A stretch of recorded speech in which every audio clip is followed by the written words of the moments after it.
You're listening to the HR Mixtape, your podcast with the perfect mix of practical advice, thought-provoking interviews, and stories that just hit different so that work doesn't have to feel, well, like work.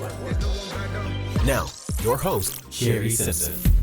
Joining me today is Michelle Sims, CEO of Yupro Placement. Michelle leads a mission-driven team dedicated to advancing skills, first hiring, and economic mobility for overlooked talent. Her work is redefining how organizations build high-performing, inclusive workforces. Michelle, thank you so much for jumping on the podcast with me. Thank you. I'm glad we finally got it scheduled. We're both busy folks. It's been crazy and the weather's been insane. So I'm so glad our schedules worked out. I have been looking at the HR landscape, over the last year, and there's so much and content and discussions around skills-based hiring, skills-first approaches to things like job descriptions and job architecture. And you are such a champion for skills-first hiring. I'd love if maybe we could start by you sharing a little bit about, how did you find that? What was your defining moment in that journey to kind of come to that view around skills-first hiring? I love the question. And I think I have the answer now, but I didn't have the answer along the journey, right? It's easier to look back and say, oh, okay, so this is the red thread that got me here. And I think I've become so passionate. One of my very first jobs, I sold after school programs in marginalized school districts for school-aged kids, so that they would have a safe place to go to after school, to do their homework, to have a snack. And I was so appreciative of these programs because I was a kid of the 80s and a latchkey kid, right? We all went home and seemed safe. But the difference was how it transformed families, that created opportunities for parents to be at work to ensure that they could provide for their family.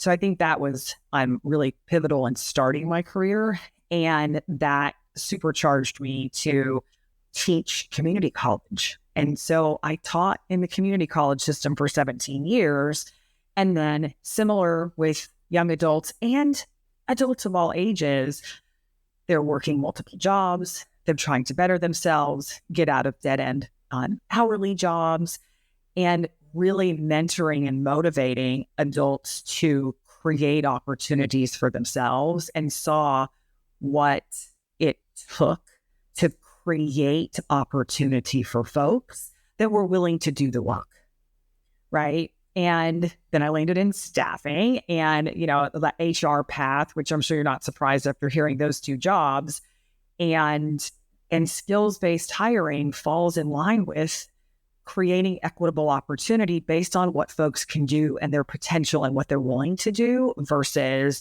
where they've gone to school or what zip code they grew up in or their social network.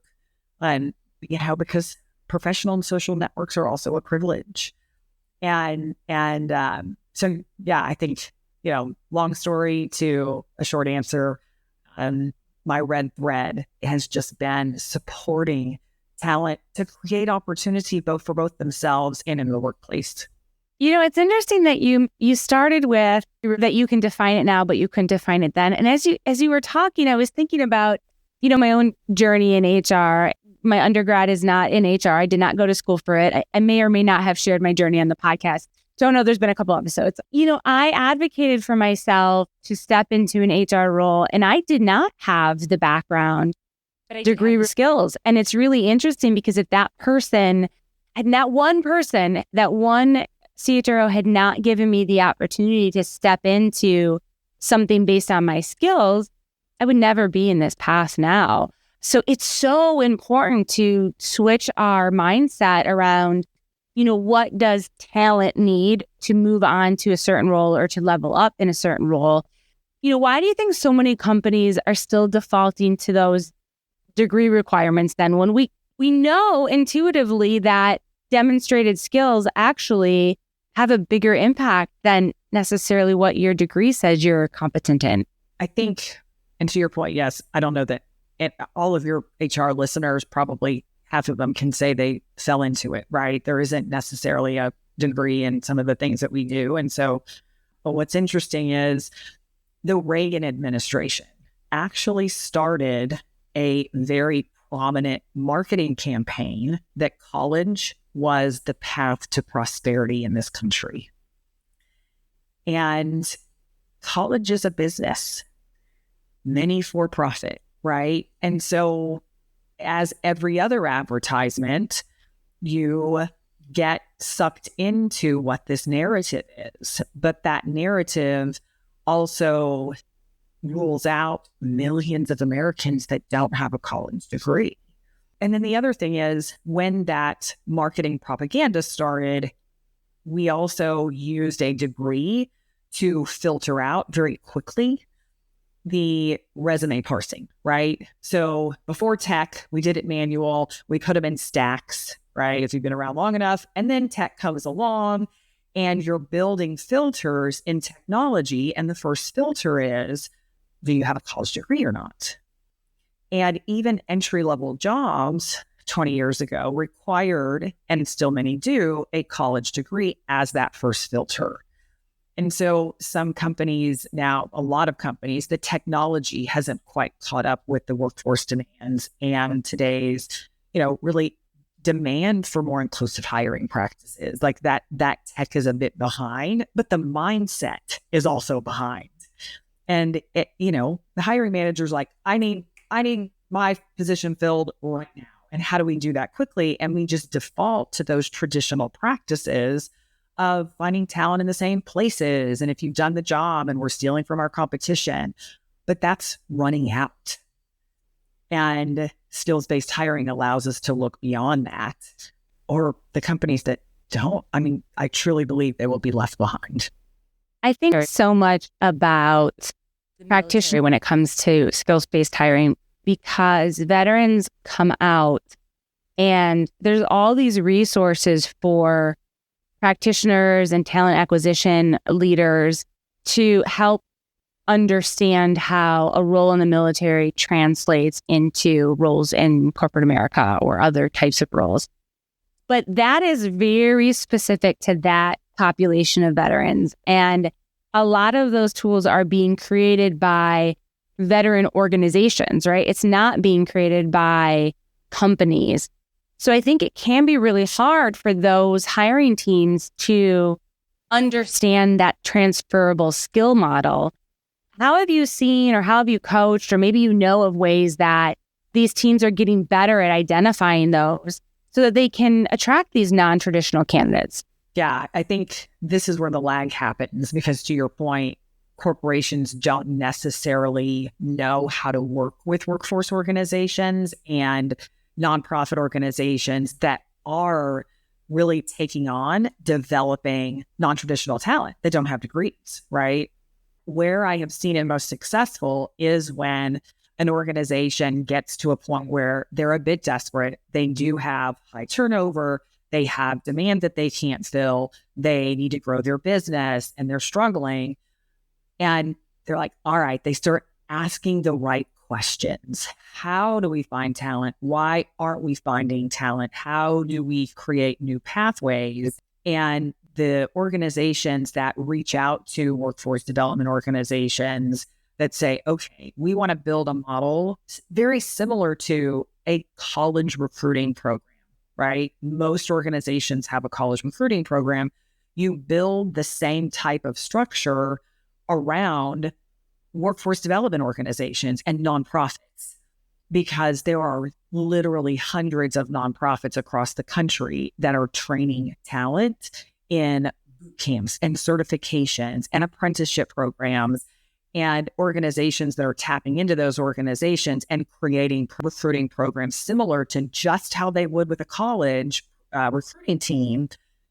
Then skills-based hiring becomes the and multiplier versus the or multiplier, right? And that's what we spend our time doing, is helping organizations build that muscle in how to tap into those non-traditional candidate pools. And there's so many great veteran nonprofit organizations that are supporting talent, and they get, free certifications through like CompTIA and Grow with Google, and IBM Skills Build is a big one. I mean, all of these are great programs, and you can get certification and college level training to prepare you for the workforce. Truly tapping into the and the versus the or, I think is the big answer. For teams or for really the HR departments of one, I talk about them a lot. I've sat in that space before. It can be super overwhelming to wear all these hats. So I want to get kind of tactical for a second. If you want to start to think about switching your interview design so that they are better assessing for skills over credentials, what are some tactical ways or some first steps that, the practitioners can do to start making that shift during the interview process? It's a good question. I think a couple of things do need to come before the interview process, right? Because you really need to pick the right jobs that you're going to really tackle skills first methods for before you go through interview.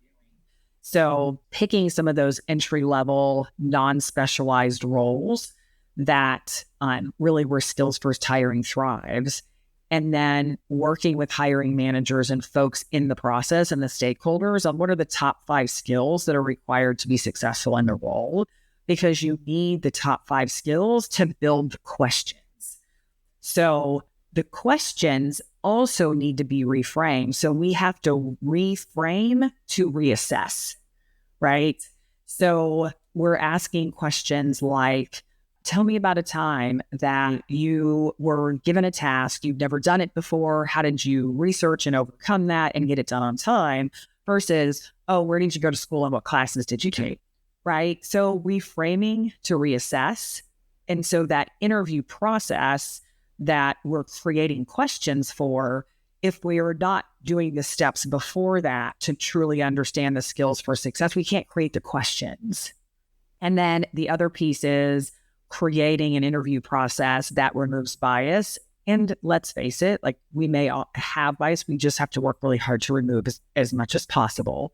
But having a diverse panel, using a rubric and scoring where everybody knows what they're asking, everybody is aligned on the same skills that they're trying to assess.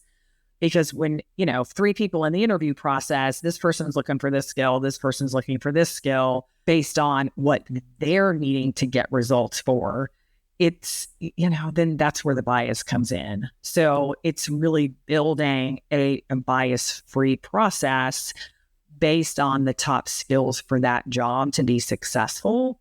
And that takes intention. And that's why, it's, you get the myths and the concern that it's expensive and takes too much time. But you start small. Like we always say, pilot before scale, right? Because you also need case studies and support and measures to sell your story to scale before you can really, get legs on it. That's such a good example to think about when you want to roll this out too. Instead of starting necessarily with your C-suite or the highest level in your organization, find that one manager who's always been, kind of the HR champion, or maybe you have a really good relationship with them. Pitch it to them first. That's going to give you that ability to test out some of this stuff and really develop that internal case study to say, hey, we made this change with Jim's team for his frontline manufacturing roles, and we've been able to increase retention, decrease performance problems, right? You can come with this really rich and deep data to make your case. And I think that will help you have those conversations with your executive team about a broader switch, because you'll have that ROI of inclusive skills first hiring in your back pocket to say like, hey, here's how I've done it and here's how we're going to do it. As you think about some of the barriers that candidates face, the obvious ones I think are resumes and ATS systems and some of that technology filtering that you talked about. How do candidates get through that stuff? Or is the ownership on HR to stop asking those questions or stop putting those filters in? I kind of feel like it's, like you said, it's going to be a little bit of a time constraint to get through some of this stuff. But we got to start somewhere. I guess, what are your recommendations for both the candidate and the HR practitioner who's building these tools? Well, I think one of the barriers I do think it's more on the responsibility of the organization and the HR professional to remove the bias and change the mindset, because I think the number one thing we have to let go is that most people aren't professional resume writers. There is no list on a skill set that says must be able to write a great resume. And so as recruiters and hiring managers, we're looking at a resume, we're making assumptions based on job titles, skill, like we're making assumption on skill because of the college degree, which there is no data that says somebody in an entry-level non-specialized role is stronger for a role, whether you have a degree or not. There is no data. It's an assumption and a bias. And if the formatting stinks on a resume, or if you have a misspelled word, I've been guilty of it, but I'm the CEO and I'm a terrible speller. And I am confident I had a misspelled word in my LinkedIn post yesterday, but you're not saying that I can't do my job, but yet we're saying that when we read a resume, right? And so that's on the onus of the person reading the resume to look beyond the paper, look beyond the resume, and not create assumptions. Also, we have a lot of job gaps these days. There are more job gaps today when you look at a resume than I've experienced in 20 years. And I've had to get over that bias because we have an aging population. We have folks taking care of their parents and their grandparents. And so they're taking pauses in their jobs. So your resume states you've got a break in service. So we're making an assumption when we read that, but the resume doesn't tell the story. So we have to talk to people about their story. And, we haven't talked about AI yet, but AI can't tell that story either. So, right. So we're all scared that, the recruiter may go away because of AI, but that human component of understanding where the skills are, understanding people's stories and being able to assess the skills, I don't think we're there yet. And I don't know that AI will ever be able to do that. And the other piece is COVID screwed up a lot of people's job history, right? So we're post-COVID. And then transportation. We also assume that somebody can't do a job because they're late for an interview, but somebody that relies on public transportation actually could have amazing skills. They just rely on public transportation because they need a job, and they could be a diamond in the rough, but they rely on public transportation.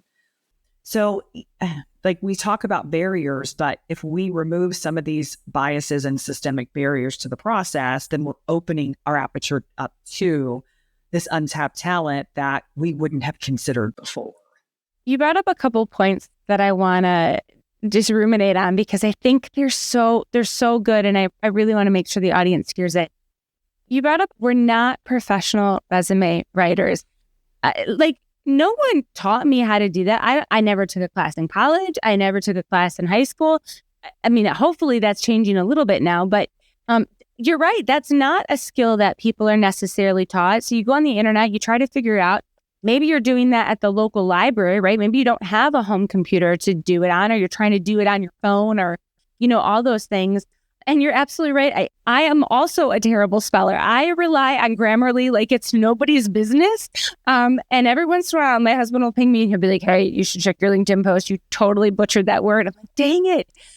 So I feel that. I think that's so important, especially if the role does not require you to do emails and typing and whatever.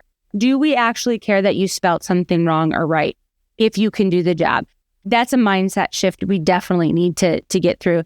The other thing I wanted to make sure I kind of dug into was that transportation piece. I've been in HR over 20 years, and there was a time when I was working in one organization where we were talking about attracting talent. We had one warehouse where we just couldn't seem to get the talent that we needed. It was entry-level roles. And what we ended up doing is a little bit of research on our end to understand bus routes, because there was a bus stop within, a block or so of this building.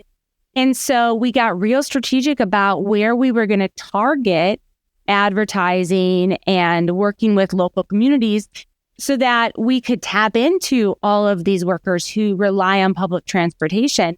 But it required us to have that mindset change to understand that, like, if we actually do want to attract this population, we have to change our approach to attracting the talent and really making ourselves available. So I love those 2 points. I think it's something we don't think enough or talk enough about. And it seems so simple, right? It seems like almost a no duh in so many ways, but also we're so busy on so many other things, we don't kind of drill into that. But we've also followed our very traditional filters. We're just programmed to do it. And so if we're not intentional about questioning that and changing filters and changing the process and almost making it to where it's a checklist, like, make sure you don't do this. You don't even checklist to make sure you do things in your to-do list. Like here, we re-engineer and we do checklists for this is what you shouldn't do. Make sure you're not doing this. That's where the mindset shift needs to happen. So good, Michelle. I've loved this discussion. One last question before we jump off. And I'd love to get, kind of your 2 cents on this. What's one outdated mindset or policy in hiring right now that you would love if HR could just retire it immediately and never do it again? I would say number one is that we've got to dispel that a 4-year degree is a universal proxy for competency. It's not. It is not the proxy for privilege. It is not the proxy for opportunity. It is not the proxy for prosperity.